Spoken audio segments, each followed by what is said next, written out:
Mennään pitkästä aikaa taas Kirppikselle. Mun sisko sanoi hyvin, koska kyllä löytyi. Mä nappasin heti ekaksi messiin tollasen ihanan värillisen karvahuivin. Musta on ihan täyttä asuste eri asuihin. Ja tällä Kirppiksellä oli paljon urheiluvaatteista juhlavaatteisiin, kunhan vaan jakso etsiä. Ja bongasin esim. Tällaisen North Facein fleecin 18 €, mokkatakin 10 ja sit nahkatakin 13 €.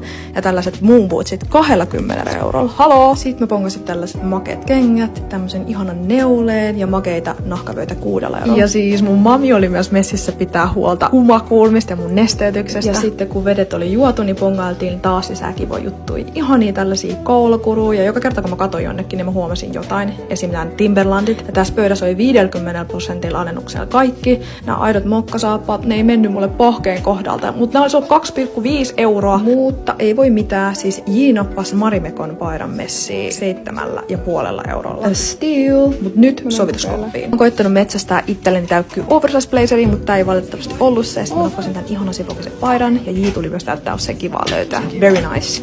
Tää takki ei istunut yhtään, mutta tää villapaitaan mä rakastuin. Sitten mä tykkäsin kans tosi paljon tästä turtleneckistä. Siis tosi simppeli, mutta menee kaiken kaa. Tästä toppiksesta mä tykkäsin myös sen yksityiskohtien takia. Siis ihana. Mutta mä nappasin kaikenlaista kivaa messiä. Jos sä haluat nähdä hauli, niin let me know.